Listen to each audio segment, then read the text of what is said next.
I am Dr. P. Kulal Muliyan, Professor and Head, Department of English, Amat University, situated at Kanathur, Chennai. Today's lesson is interrogative sentences. Interrogative sentences are part of English grammar. You know, we are now in the process of learning English grammar, and you know what English grammar is. English grammar is the way in which meanings are encoded into wordings in the English language. This includes structure of words, phrases, clauses and sentences. Words, phrases and clauses are parts of a sentence. Now, a sentence is a group of words or a group of clauses or a group of phrases. We are now going to learn what are the different types of sentences. There are 4 types of sentences: declarative sentences, interrogative sentences, imperative sentences and exclamatory sentences. Our today's lesson is interrogative sentences. But before going deep into the interrogative sentences, we must know what a declarative sentence is, what an imperative sentence is, what an exclamatory sentence is. Declarative sentences. Declarative sentences state a fact or an argument. It always ends with a full stop or a period. Look at the examples given. There are 50 students in my class. Second example is, London is the capital of England. Just like we used to say, Delhi is the capital of India, Chennai is the capital of Tamil Nadu. Look at the third example. He asked me whether I like chocolates. The first 2 examples are facts. They are true. It cannot be changed at all. Whereas the third one, he asked me whether I liked chocolates. Although this is an indirect question, it is still a statement and therefore it is a declarative sentence. Even though question words comes there, it is still a statement and that is why it is called a declarative sentence. It is appropriately called a declarative sentence because it declares or states something. Now, let us move to imperative sentences. What are imperative sentences? Imperative sentences are sentences we use in our daily life to make a request or to make a wish or to express a desire or to give a command or to give a warning. Imperative sentences are also used in road signs like drive carefully, drive slowly, keep left, keep right, wear helmet, etc. So, all these are imperative sentences. Let us now look into the examples of imperative sentences. First example is stop the bus. So, you are asking somebody to stop the bus. It is a command. Second one, please open the door. It is a request. You are requesting somebody to open the door. Third sentence, always remember the person who has been nice to you. It is an advice or it is a suggestion given by an elderly person. Look at the fourth example. Don't try to cross the road. It is a warning. So, an imperative sentence can be a command, can be a request, it can be a warning, it can be a desire or it can be a suggestion or an advice. Let us move on to the next one. The third category is exclamatory sentences. Exclamatory sentences are statement. Statement again, once again you will be remembered about the declarative sentence. It is nothing that declarative sentence. It is a declarative sentence that conveys strong emotion or excitement. Strong emotion or excitement. Look at the examples. I got the first prize. It is a happy emotion. So, somebody is expressing in such a way that they are very happy mood. Then the second one, alas, I lost everything. It is a sad emotion. What a beauty! It is an excitement. How beautiful is she? How beautiful is this place? So, all these are exclamatory sentences, and look at the punctuation used in the exclamatory sentence. See, all the exclamatory sentences will end with an exclamatory mark. So, that is easily you can find out. When you are asked to find out whether it is a declarative sentence or an imperative sentence or exclamatory sentence, it is easy to find out with the exclamatory mark that it is an exclamatory sentence. We saw in the previous slide that there are 4 types of sentences: declarative, imperative, exclamatory and interrogative. All the other 3 categories we just have a glance at it. Now, we are going deep into the interrogative sentences, because today's lesson is interrogative lesson and we are going to study in depth about interrogative sentences. Interrogative sentences ask questions. They are equivalent to questions. They always end with a question mark. So, these are the 3 rules to be remembered in learning interrogative sentences. Interrogative sentences, once again I am repeating, it asks questions, and then it is equivalent to questions. So, interrogative sentence is otherwise called questions. It always ends with a question mark. Look at the examples. Do you like this? Can you speak English? Is it cold outside? Is it raining outside? So, all these are interrogative sentences. All these are questions. Often we make use of all these questions in our day-to-day life. In order to have a good understanding about interrogative sentences, we must learn form of an interrogative sentence. In other words, structure of an interrogative sentence. How it is to be framed, how it is to be formed, or how it is to be structured. Look at the first structure. First structure is auxiliary verb plus subject plus main verb plus object. Object can be optional. Even without object, auxiliary verb plus subject plus main verb can also exist. Look at the example given. Auxiliary verb, I hope you all remember what auxiliary verbs are. How many auxiliary verbs are? Do, did, does, can, could, will, would, shall, should, may, might. All these are auxiliary verbs. So, in this example, we are using one of the auxiliary verbs, do, and another can also be used, can. Look at the subject. Subject is you, it is a pronoun. So, subject can be either a pronoun or it can be a collective noun or it can even be a proper noun. This you can be replaced by can she, it is a pronoun. Can we speak English? Again it is a pronoun. Can I speak English? A pronoun. Can Rama speak English? It is a proper noun. Then like that it can be replaced. So, auxiliary verb, there are so many auxiliary verbs, it can be replaced, and subject can also be replaced. Instead of a pronoun, you can make use of a person's name, that is proper noun, or even a collective noun. Then look at the main verb. Main verb is here speaking English.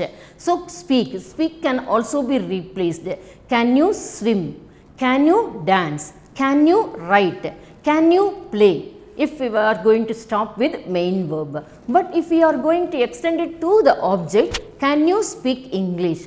Can you draw a picture? Can she draw a picture? Like that it has to be replaced. So, you have to be very careful in learning the first form or the first structure of the interrogative sentence. Second sentence, second structure is be verbs or subject and object. Be verbs, I hope you all remember the be verbs. Be verbs are is, was, are, were. So, you have to make use of one of these 4 be verbs in order to form an interrogative sentence. And here what we have used is were. Were you angry? Was she angry? Is she angry? Like that it can be replaced. Are they angry? And so, just like you are rephrasing the subject and rephrasing the be verbs, even the object can be replaced. Instead of asking angry, are you happy? Are you sad? Like that it can be exchanged. So, in this way you have to practice, you have to put in various words there in order to come out with so many examples, with so many sentences, as many sentences as possible. Let us move on to the third category. Third category or the third type or the third structure is WH word plus auxiliary verb plus subject and main verb. Again you remember WH word, it had been taught in the previous class.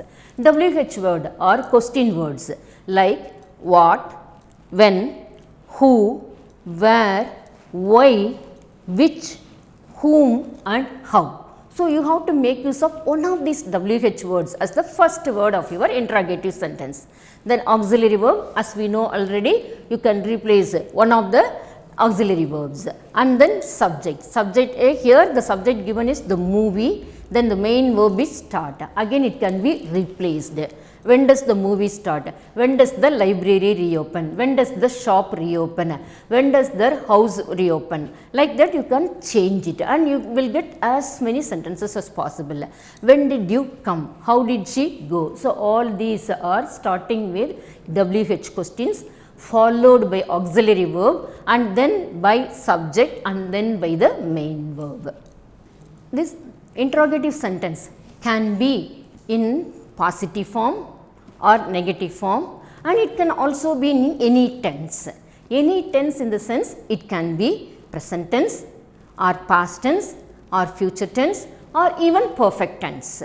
Here again positive, you are getting examples here. Look at the first example. Do you like coffee? It is a positive form and it is in the present tense. Did you like coffee? Again it is in the positive form, but it is in past tense. Will you like coffee? It is future tense but a positive form. Look at the fourth example. Don't you like coffee? It is a negative form, but it is in present tense because do is present tense. Didn't you like coffee? Again it is a past tense in negative form. Like that you can frame many sentences so that you will get very well acquainted with learning interrogative sentences. Function of an interrogative sentence. What do you mean by function of an interrogative sentence? That is how an interrogative sentence works. So, how does it work? The working nuance of interrogative sentence is the function of an interrogative sentence. The basic function of an interrogative sentence is to ask a direct question. To ask a direct question. It asks us something or it requires some information. Interrogative sentences always require an answer. So, this rule you must keep in mind. So, interrogative sentences means questions. Questions mean there should be an answer for it. Look at the following examples. Is snow white? So, the answer can be yes, the snow is white. No, the snow is not white. Why did John arrive late? John arrived late because the traffic was bad. Have any people actually met an alien? We don't know. I don't know, because alien is something which we cannot see, which we cannot prove at all. So, if you don't know the answer, you can just say I don't know. So far, we learned what an interrogative sentence is and what is the function of it, how does it work, what are the forms or various structures of interrogative sentence. Now, we are going to learn types of sentences, but before knowing the types of sentences, you must bear in mind, you must keep it in memory that indirect questions are not interrogative sentences at all. Let me repeat, indirect questions are not interrogative sentences. Because for example, she asked me, there are two examples, do you like coffee? This is a direct question, direct question. So, this is an interrogative sentence, and interrogative sentence will a direct question will always be in interrogative form, whereas an indirect question will always be in declarative form. So, in the example, do you like coffee? It is a direct question, it is an interrogative sentence. Whereas, look into the next example, she asked me whether I liked coffee. In this one, whether I liked coffee, it is an indirect question. So, this cannot be, it is still a statement. So, it cannot be an interrogative sentence, it is only a declarative sentence. This we have to bear in mind before we move on to the next part of learning interrogative sentences. So, the second part of learning interrogative sentences is types of interrogative sentences. There are 4 types of interrogative sentences. They are WH questions, yes or no questions, alternative questions and tag questions. WH questions. A WH interrogative sentence uses one of the question words that we talked about earlier. What are the question words? Do you remember? When, where, what, why, which, all these are interrogative words, and that is WH questions. So, you must make use of one of these words in order to frame a WH question. These questions ask for specific kind of answer depending upon which question word is used. Here are some examples and also explanations. Look at the example. When will you go to school? When will you go to school? This question is asked in order to find out the time. That is whether you go to school at 7 o'clock or 7:30 or 8 o'clock or 8:30. It needs an answer which must say the time. Look at the next example. Where is she going? This question is asked in order to find out the place where she is going. That is the location where she is going. So, when you know what kind of information you want, that is referring to time or location or place or person, you can choose rightly the right question word that will give you the answer you are looking for. So, WH question is specific answer, requires specific answer which are related to time or a person or a location or a place. Second category is yes or no questions. Yes or no questions. These types of interrogative sentences can be answered with the yes or no answer. So, questions are asked in such a way that there should be an answer for it. That answer can be an yes answer or a no answer. Look at the example. Have you brushed your teeth? So, when somebody asks you, have you brushed your teeth? You have to answer, yes, I have brushed my teeth. No, I haven't brushed my teeth. Already we saw it can be a negative form or positive form. So, if it is a positive form, yes, I have brushed my teeth. If it is a negative form, no, I haven't brushed my teeth. Second example, does he like to read? So, the answer may be, yes, he likes to read. No, he doesn't like to read. Third example, can they come downstairs? Yes, they can come downstairs. No, they cannot come downstairs. So, everything is related to each other, positive form or negative form. Again, yes answer or no answer. The third type of interrogative sentences is alternative questions. Alternative interrogative sentences will give someone options to choose from. They are similar to yes or no questions, but instead of yes or no, the answer will be chosen from an option given in the question itself. So, question itself contains an answer for it. Look at the example. Do you want a candy cane or a chocolate bar? Do you want cake or chocolate? Do you want cake or biscuit? So, in that you are giving a chance to the person who are listening to you. So, the person may answer, yes, I want chocolate. Yes, I want biscuit. Yes, I want cake. No, I don't want cake. No, I don't want biscuit. So, again, yes or no form, positive and negative form is also related. At the same way you are giving. So, out of these two, you have to choose one.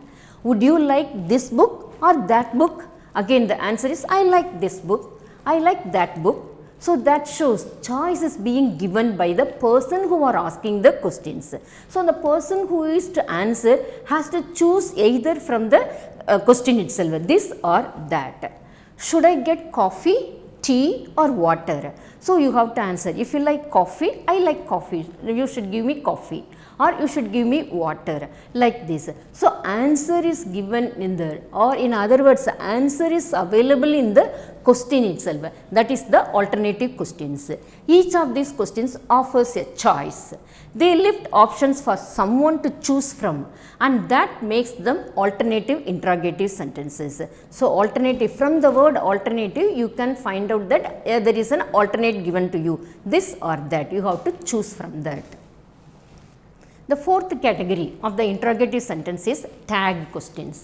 A tag question is just a declarative sentence with a question tagged onto the end. So, declarative sentence, already we saw what a declarative sentence is. It is a statement, it is nothing but a statement. So, along with the statement, a question has been added at the end. What do you mean by the word tag? Tag is something which is added. So, here tag question means a question which is added at the end of the sentence is known as tag question. Declarative sentences make statements of fact. Usually the tag at the end allow for a yes or no question again. So, in a tag question also you have to get the answer. Answer can be yes or no. In other words, answer can be positive or negative. Look at the example. You have two boxes, haven't you? You have two boxes. It's a statement. It's a declarative sentence. And now the question tag is haven't you? So, look at the structure of the tag sentence. Have is the verb here. So, have is brought here in the tag, and have is a positive term, whereas in the tag it comes as a negative one, haven't, and subject is repeated in the tag question. And look at the second one. The picture is beautiful, isn't it? They worked hard, didn't they? They worked hard. It's a past tense. That is why we make use of the word did. She looks pretty. Does she? Doesn't she? So, here the tag question, one more question to be, or one more thing to be observed in tag question is that a declarative sentence which is positive will take a negative tag.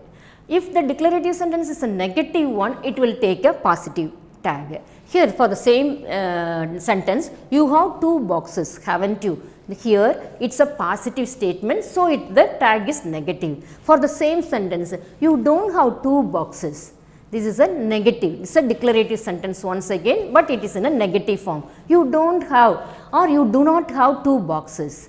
Tag will be do you.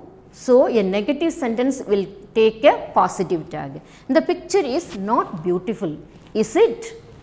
They worked hard. They did not work hard, did they? She doesn't look pretty, does she? So, tag questions are, you have to be very careful in making use of it, that a positive statement or a positive declarative sentence will take a negative tag, whereas a negative declarative sentence will take a positive tag. So, now that we have learnt and what an interrogative sentence is, what should be the structure of it, what should be the function of it, and how it should be used and all, and what are the different types of interrogative sentences. Now, to make use of the interrogative sentences in your speech, see, interrogative sentences will make you an effective speaker when you make use of large number of interrogative sentences when you are in your speech. And here you must be able to decide what information you require. When you are asking a question to somebody, what information do you require? Do you want a yes or no answer? Or do you want somebody to choose from the option given by you? Based on that, you have to frame your interrogative sentences in such a way that it will give a very good effect to your speech. So, your speech will be listened by everyone, which consists of more and more interrogative sentences, which makes you and the audience, you and the listener very close to each other, that they will see that you are related to them, so that you have become very friendly. It is a friendly approach in order to make use of the interrogative sentences. And now to come to the conclusion, English grammar is such a thing that most people will find that it is difficult to learn at all. Not at all, not at all. English is such an easy language. It is a very simple language, and it is also an interesting language, and it is a related language. Similarly, learning English grammar is also very, very easy one, very simple one, and very interesting one. When I give you, after giving you all these examples, if I ask you, or if I give you an exercise to following this, you have to come out with the sentences, definitely you can work out very well. You can come out with more number of sentences, even which I wouldn't have recognized at all, even I wouldn't have thought of like that. So, learning English grammar is very flexible one, it is very interesting one, it is very friendly one. Have liking for English language and also for learning English grammar. Thank you.